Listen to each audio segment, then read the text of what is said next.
Esta historia me persigue hasta el día de hoy, más de 20 años después de que sucediera. Esto ocurrió en 1988, cuando yo tenía unos 21 o 22 años. En ese momento, vivía en el sur de Oklahoma, en las afueras de un pequeño pueblo llamado Duncan. Yo y otros colegas estábamos ayudando a un amigo, James, a reunir un ganado que se había escapado porque alguien se había topado con una intersección en T y había atravesado su valla. Había derribado 2 postes y había dejado una sección de 10 metros abierta por la que salió el ganado. Ya habíamos encontrado la mayor parte del ganado y nos faltaban solo unas 3 o 4 vacas, así que salimos a la 1 de la mañana en motos de cross tratando de encontrarlas antes de que alguna provocara algún accidente de coche y acabaran demandando al padre de mi amigo.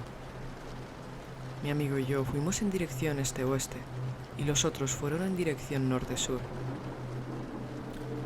Una cosa que debo explicar si no conoces Oklahoma es que la mayor parte de los terrenos son de ganado o de cultivos.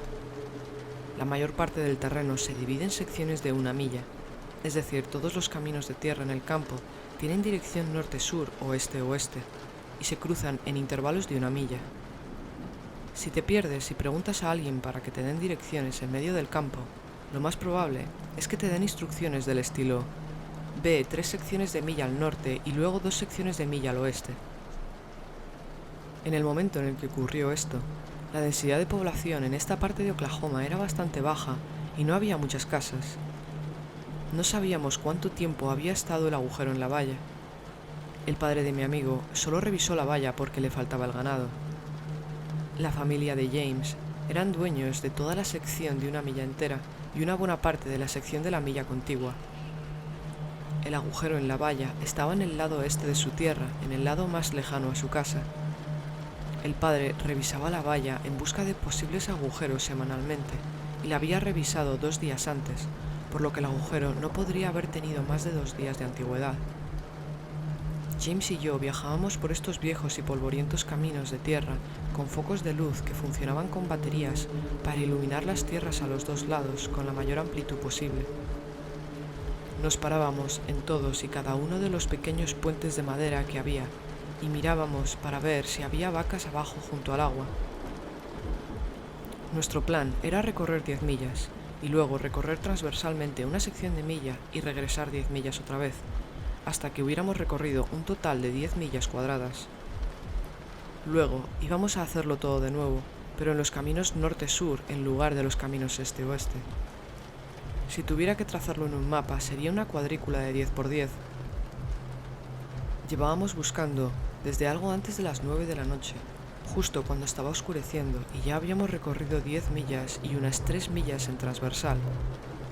Estábamos en un camino lleno de baches y nos dirigíamos hacia el sur hasta la siguiente intersección, donde giraríamos hacia el este nuevamente. La tierra aquí tenía demasiadas colinas para ser cultivada, por lo que se había dejado abandonada durante por lo menos 30 años. Los dos estábamos familiarizados con este terreno, ya que cazábamos y pescábamos aquí. Esta sección de 1 milla y las siguientes 2 eran básicamente completamente salvajes. Al final de esta sección de 1 milla, el camino era un callejón sin salida, pero teníamos que revisarlo y dar la vuelta. Acabábamos de dar la vuelta hacia el este, cuando vimos algo ardiendo en la siguiente colina. Los incendios de pasto son extremadamente peligrosos y pueden salirse de control en cuestión de minutos, por lo que fuimos para allá para ver qué era. Cuando llegamos a la cima de la colina, vimos que el fuego en realidad estaba en medio del camino de tierra. Cuando llegamos a él, encontramos que era un sofá reclinable que estaba en llamas. Era un sillón reclinable azul tipo Lazy Boy. Nos detuvimos y le echamos tierra hasta apagar el fuego. James y yo nos preguntamos qué clase de idiota haría esto, y lo extraño que era al mismo tiempo. Satisfechos de que el fuego se hubiera extinguido, volvimos a montar en nuestras motos y dejamos atrás el sillón reclinable, dirigiéndonos al final de la sección de milla. Encontramos una de sus vacas al pie de la elevación, unos 30 metros camino abajo. Estaba tirada, con una mitad dentro del camino y otra mitad fuera. La habían degollado, y yacía allí con los ojos abiertos y la lengua colgando. Había sangre por todas partes. Mientras lo mirábamos y tratábamos de averiguar qué había sucedido, James dijo: Oye, mira esto. Me mostró dónde había estado goteando la sangre de la vaca a unos 3 metros de distancia. Había huellas de zapatos ensangrentadas en el camino.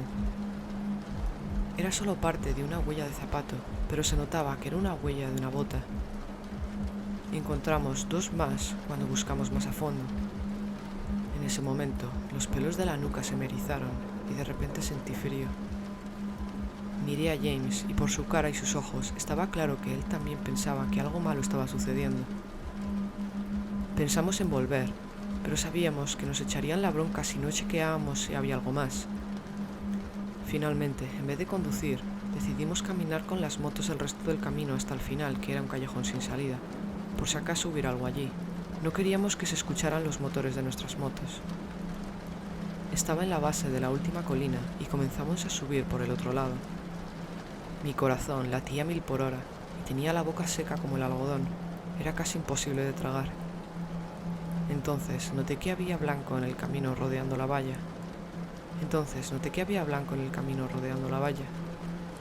Miramos y había un rastro de un polvo blanco que comenzaba a unos 15 metros detrás de nosotros y continuaba hacia arriba de la colina.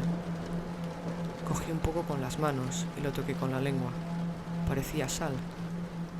Qué raro que hubiera sal aquí en medio del campo. ¿Se le habría caído a alguien? Pero no veía cómo.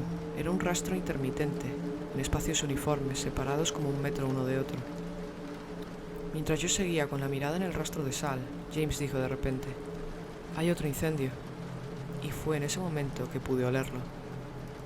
Pero lo que olí no era ese olor de humo normal. Era como si alguien le hubiera agregado incienso.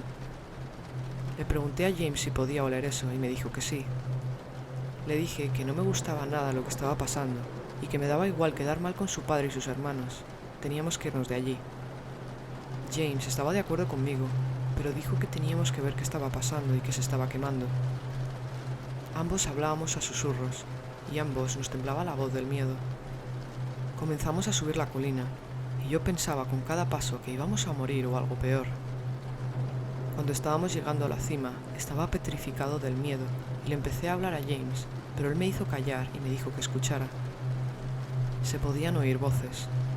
Cuando llegamos a la cima de la colina y pudimos ver el fondo donde se detenía el camino, vimos a un grupo de unas 10 personas de pie alrededor de otro sillón reclinable que estaba en llamas. Todos ellos vestían una especie de togas o túnicas oscuras que nunca había visto antes. Nos daban la espalda y pasaban un gran cántaro entre ellos.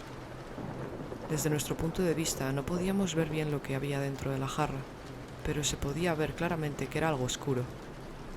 De repente se me vino a la mente la vaca degollada y no me la podía quitar de la cabeza. Cada uno de ellos tomaba un sorbo y lo escupía al fuego. Esto continuó hasta que la jarra estuvo vacía. Todo el tiempo todos decían algo al unísono. Apenas podíamos entender lo que se decía, excepto alguna palabra ocasional como «te rogamos», «padre» o «escúchanos». Recuerdo que cambiaban sus tonos de manera rítmica con énfasis en la última palabra. James y yo nos paramos en la cima de esa colina petrificados con nuestras bocas colgando abiertas de par en par. Había una pequeña mesa plegable instalada a un lado y un poco detrás de ellos. Después de que se acabara el líquido de la jarra, un hombre se volvió, colocó la jarra sobre la mesa y tomó lo que parecía una gran barra de pan. Justo cuando se estaba volviendo hacia el fuego, nos vio. Nos gritó y dejó caer la barra de pan y comenzó a correr en nuestra dirección. Los demás se dieron la vuelta y lo siguieron de inmediato corriendo. Eso fue todo el estímulo que necesitábamos. Era hora de irse. Dimos la vuelta a nuestras motos y procedimos a arrancarlas.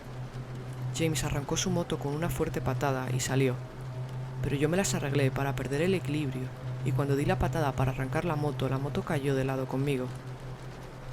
Parece todo salido de una película, pero esta es una historia real. En ese momento estaba al borde del pánico y respiraba con respiraciones cortas y ásperas. Volví a levantar la moto e intenté arrancarla, pero no arrancó. Pensé en correr, pero estábamos en medio de la nada y ellos podrían alcanzarme. Finalmente comencé a empujar la motocicleta colina abajo y salté sobre ella. Cuando tuve velocidad suficiente, di una patada y por fin arrancó. James estaba esperando en la esquina de la intersección para asegurarse de que llegaba. Cuando miré atrás podía ver la silueta de estas personas arriba en la colina, corriendo en nuestra dirección. Condujimos las motos hasta su casa, yendo mucho más rápido de lo normal, especialmente teniendo en cuenta la casi completa oscuridad. Cuando finalmente llegamos a su casa, le contamos a su padre lo que habíamos visto. Su padre llamó a un par de amigos y todos cargaron en sus camionetas suficientes armas para comenzar una pequeña guerra. James y yo fuimos con su padre en su camioneta para darle indicaciones de a dónde ir. Su padre siguió haciéndonos preguntas todo el camino. ¿Qué estaban haciendo? ¿Por qué había un sofá? ¿Cuántos había? ¿Qué aspecto tenían? ¿Qué coche tenían? Esta última pregunta nos dejó perplejos. No habíamos visto ningún coche ni ninguna camioneta. El camino era la única forma de entrar o salir, y había un arroyo que corría en la parte trasera del final de ese camino, por lo que no podían haber venido de esa dirección. ¿Cómo habían llegado hasta allí con 2 sofás reclinables? Cuando llegamos a ese último tramo de camino, los faros de la camioneta del padre de James iluminaron el lugar donde había estado el sofá reclinable, pero ya no estaba. Todos pudimos ver dónde se había estado quemando el sofá. La hierba circundante también estaba chamuscada, pero el sofá reclinable ya no estaba allí. A medida que nos acercábamos, James se dio cuenta de que la vaca tampoco estaba. Odio admitirlo, pero aun con su padre allí y sus amigos me estaba asustando de nuevo. Tenía miedo de que su padre nos dijera que era nuestra imaginación y no nos creyera. Cuando nos acercamos al lugar quemado en el camino, Buster, el padre de James, dijo en alto que el sofá y la vaca estaban tirados a un lado del camino en una zanja. Buster salió a mirar la vaca con los otros hombres. Se quedaron allí hablando y sacudiendo la cabeza durante lo que parecieron unos 10 minutos antes de volver a las camionetas.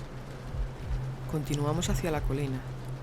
Los surcos hechos por los neumáticos de las motocicletas al girar se veían fácilmente, pero ya no había fuego al otro lado de la colina. Todos bajamos al lugar donde se había estado quemando el otro sofá reclinable, pero este y la mesa de campaña ya no estaban. Se podía ver dónde alguien había caminado alrededor del área carbonizada y la había cubierto con tierra. Este sofá nunca lo encontramos. No estaba tirado en ningún lado, se lo habían llevado.